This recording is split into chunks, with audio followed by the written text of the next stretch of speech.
Assistant statistical officer agriculture department का जो 2020 का क्वेश्चन पेपर था उसके क्वेश्चन डिस्कस कर रहे हैं। यहाँ से स्टैटिक्स के क्वेश्चन ही डिस्कस करने वाले हैं।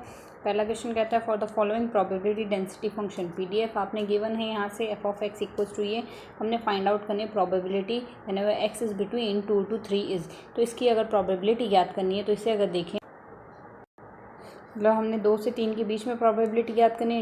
इंटीग्रेशन 2 से 3 के बीच में कर देंगे। एफ ऑफ एक्स की वैल्यू हमें जो गिवन है हमने वो लिख दी है यहाँ से, साथ ही डी एक्स लिख दिया। F of x D x integration between 2 to 3 इसके बीच में याद करनी है। तो 18 को हम बाहर ले लेते हैं, 3 का इंटीग्रेशन आ जाएगा 3x, 2x का इंटीग्रेशन 2x² 2 से 2 कैंसिल आउट कर देंगे। पहले अपर लिमिट अप्लाई करेंगे तो यहाँ से 9 आएगा और यहाँ से भी 9 आ जाएगा। और इसी तरीके से लोअर लिमिट अप्लाई करेंगे तो माइनस आएगा। 2 गुना 3 6 और 2 का स्क्वायर 4, तो माइनस में आ गई वैल्यू। इसको अगर सॉल्व कर दें तो 18 माइनस 10, 18 माइनस 10 की वैल्यू होगी 8, 8/18 को कैंसिल आउट कर दिया, 4/9 आ गया। तो 4/9 अगर देखें तो 4/9 यहाँ से सेकंड ऑप्शन है जो कि करेक्ट आंसर होगा। नेक्स्ट क्वेश्चन कहता है for the following probability density function PDF हमने यहाँ से गिवन है। ये एक्स की वैल्यूज़ है रेस्पेक्टिवली पी एक्स की वैल्यूज़ है। हमें एक्सपेक्टेशन ऑफ एक्स स्क्वायर निकालना है। तो एक्सपेक्टेशन ऑफ एक्स स्क्वायर अगर देखें, एक्सपेक्टेशन ऑफ एक्स स्क्वायर का फॉर्मूला होगा sum of x square p x. अब एक्स की वैल्यू आपको जो जो गिवन है, एक तो -3 गिवन है, एक +6 और +9 ये वैल्यू गिवन है। इसके संगत पी एक्स की वैल्यू आपके पास ये गिवन है। तो एक्स स्क्वायर करना है तो एक्स का हमने स्क्वायर कर दिया हर बार और साथ ही रेस्पेक्टिवली पी एक्स की वैल्यू लिख दी है। इसको सॉल्व कर लेंगे। यह तो आ गया 9/6, ये आ जाएगा 36/2 और ये आ गया 81/3। इसको कैंसिल आउट कर दिया। कैंसिल आउट करके हमने सॉल्व कर लिया है। यहाँ से ये वैल्यू आ जाएगी। इसको अगर सॉल्व करते हैं तो 93/2 आ गया। एक्सपेक्टेशन ऑफ एक्स स्क्वायर की वैल्यू 93/2 आ गई। तो 93/2 हमारे पास यहाँ से कौन सा ऑप्शन है, सेकंड ऑप्शन है। तो 93/2 इसका करेक्ट आंसर होगा। नेक्स्ट क्वेश्चन कहता है if X be a random variable with finite variance sigma square and expectation of x equals to mu then for any epsilon greater than 0 which of the following is probability result is true. कौन सी probability result true होगा, तो अब हम जानते हैं probability of mod of x minus mu is greater than equals to epsilon sigma अगर हो, जहाँ सिग्मा आपके पास variance sigma square equals to variance था, तो sigma epsilon which is less than equals to 1/सिग्मा स्क्वायर आएगा।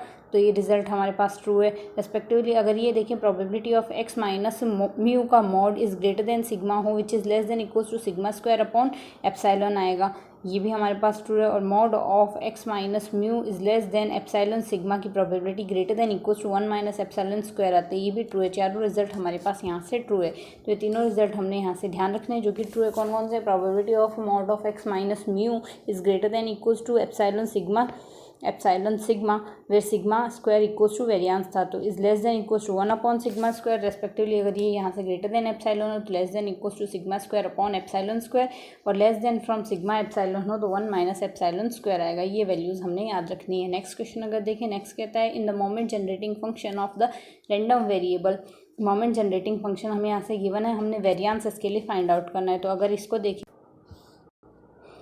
मोमेंट जनरेटिंग फंक्शन की वैल्यू ये थी, यहाँ से ब्रैकेट के बाहर 1/64 था। 1/64 को हम क्यूब के अंदर लेके आए, तो 64 को हम ये भी तो लिख सकते हैं 4 का क्यूब, तो क्यूब यहाँ से कॉमन आ गया और ये इसके लिए वैल्यू आ गई। अब ये हमारे पास यहाँ से सिमिलर आ रहा है cube plus P exponential T की होल पावर n। तो यहाँ से अगर कंपेरिजन करें, n की वैल्यू 3 है, क्यू की वैल्यू 3/4 है, पी की वैल्यू 1/4 है। तो यहाँ से अगर हम यहाँ से देखें तो ये हमारे पास बाइनोमियल डिस्ट्रीब्यूशन हो गया। बाइनोमियल डिस्ट्रीब्यूशन के लिए वेरिएंस जो होता है n × p × q होता है, तो ये वैल्यू आएगी। इनको सॉल्व कर दिया, 9/16 वैल्यू आ गई। 9/16 हमारे पास यहाँ से हमारा कौन सा ऑप्शन हो गया, सेकंड ऑप्शन है जो कि करेक्ट आंसर है। नेक्स्ट क्वेश्चन कहता है if the characteristic function of random variable हमारे पास यहाँ से ये दे, इसका कैरेक्टरिस्टिक फंक्शन हमें गिवन है, देन वेरिएंस हमने फाइंड आउट करना है। तो अगर कैरेक्टरिस्टिक फंक्शन की बात करें, किसी भी वेरिएबल के लिए कैरेक्टरिस्टिक फंक्शन अगर इस तरीके का है तो इसका मतलब मोमेंट जनरेटिंग फंक्शन कुछ इस तरीके का होगा, क्योंकि टी को तो आई टी से रिप्लेस किया हुआ होता है हमारे पास। मोमेंट जनरेटिंग फंक्शन ऐसा किसके लिए होता है, ये होता है हमारे पास यूनिफॉर्म डिस्ट्रीब्यूशन के लिए। अगर इससे कंपैरिजन करें तो यूनिफॉर्म डिस्ट्रीब्यूशन में हमारे पास एफ ऑफ एक्स की वैल्यू क्या आएगी, इसकी केस में एफ ऑफ एक्स की वैल्यू होती है 1। ये आइडियल केस है, f of x equals to 1, this one is implying b minus a की वैल्यू हमारे पास 1 आ रही है। तो अगर वेरिएंस की बात करें, यहाँ से हमारे पास अगर यूनिफॉर्म डिस्ट्रीब्यूशन है तो उसके लिए जो वेरिएंस आता है वो आता है b - a का होल स्क्वायर अपॉन में आएगा 12। अब b - a की वैल्यू हमने 1 कही है, 1 का स्क्वायर 1 ही आएगा, तो 1/12 आ गई यहाँ से वैल्यू। तो वेरिएंस आएगी 1/12। फर्स्ट ऑप्शन हमारे पास करेक्ट आंसर होगा। Next if a Poisson distribution of X, if X is Poisson variate and in such that Poisson probability at X equals to 1 equals to probability at X equals to 2 है, तो probability at X equals to 4 हमने find out करनी है। तो इसके लिए अगर हम यहाँ से हम देखें पॉइजन्स डिस्ट्रीब्यूशन में वैल्यू निकालनी है P of x equals to, अगर हम यहाँ से देखें एक्स के लिए अगर देखना हो तो एक्सपोनेंशियल माइनस लेमडा, लेमडा की power x upon x factorial, ये हमारे पास वैल्यू आती है। तो एक्स की वैल्यू हमें यहाँ से एक तो 1 दी हुई है, तो यहाँ हमने 1 रिप्लेस कर दिया, यहाँ 2 दी हुई है तो 2 रिप्लेस कर दिया। सॉल्व करेंगे एक्सपोनेंशियल माइनस लेमडा से exponential minus lambda cancel out हो जाएगा, दोनों साइड एक एक लेमडा कट गया। सिंप्लीफाई करेंगे तो लेमडा की वैल्यू क्या आ गई, लेमडा की वैल्यू 2 आ गई। लेमडा की वैल्यू ही फाइंड आउट करनी थी, तो probability at X equals to 4 क्या आ जाएगा, ई की पावर -2 2 की पावर 4 अपॉन 4 फैक्टोरियल। इसको अगर हम सॉल्व कर लेते हैं तो हमारे पास यहाँ से वैल्यू क्या आ जाएगी, इसकी वैल्यू हमारे पास यहाँ से बन जाएगी 2/3 एक्सपोनेंशियल -2। तो 2/3 एक्सपोनेंशियल -2 थर्ड ऑप्शन है जो कि करेक्ट आंसर होगा। नेक्स्ट क्वेश्चन है हमारे पास यहाँ से, if X is rectangular distribution with P of X F of x equals to F of X rectangular distribution में हमारे पास ये वैल्यू दी है and P D F of G Y हमने फाइंड आउट करना है, वाई की वैल्यू साइन एक्स है। तो इसके केस में अगर हम देखें तो 1/4 तो हमें यहाँ से दिया हुआ है और पी डी एफ हमने इसका फाइंड आउट करना है Y equals to sine X, उसके लिए जी वाई का P D F find out करना है। तो जी वाई का पी डी एफ हमारे पास क्या आएगा, 1/4 तो एज इट इज़ आएगा, साथ ही आ जाएगा इंटू में मतलब अपॉन में आएगा स्क्वायर रूट ऑफ 1 - 4 स्क्वायर। यहाँ से हमारा फर्स्ट ऑप्शन जो है ये वो करेक्ट आंसर होगा, 1/4 into square root of 1 - y square, ये रिजल्ट हमारे पास इसके लिए आ जाएगा।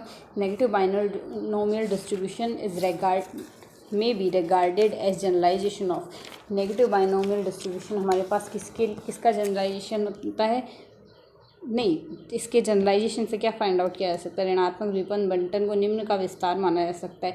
ये हमारे पास किसका जनरलाइजेशन है, हम जानते हैं अगर ज्योमेट्रिक डिस्ट्रीब्यूशन में r इक्वल्स टू अगर हम 1 ले लेते हैं तो उसके केस में नेगेटिव में अगर r इक्वल्स टू 1 ले लेते हैं ज्योमेट्रिक बन जाएगा।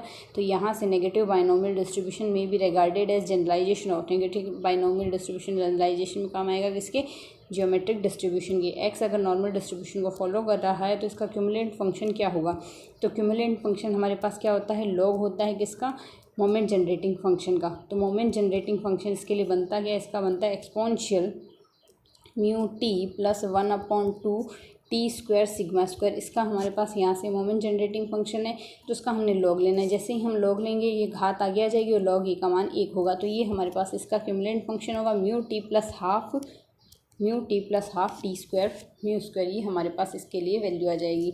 नेक्स्ट क्वेश्चन हमारे पास यहाँ से कहता है the distribution that does not possess the property of reproduction in the following, कौन सा डिस्ट्रीब्यूशन है जो रिप्रोडक्शन प्रॉपर्टी को फॉलो नहीं करता, तो कौन कौन से फॉलो करते हैं, एक तो गामा डिस्ट्रीब्यूशन रिप्रोडक्शन प्रॉपर्टी को फॉलो करता है, पॉइजन्स डिस्ट्रीब्यूशन भी करता है, नॉर्मल भी करता है, बट नेगेटिव बाइनोमियल डिस्ट्रीब्यूशन है वो यहाँ से हमारे पास रिप्रोडक्शन प्रॉपर्टी को फॉलो नहीं करता। तो फोर्थ ऑप्शन हमारे पास इसके लिए करेक्ट आंसर हो जाएगा। If the variance of normal distribution is 4 then fourth central moment is, अगर वेरियांस हमारे पास यहाँ से इसके लिए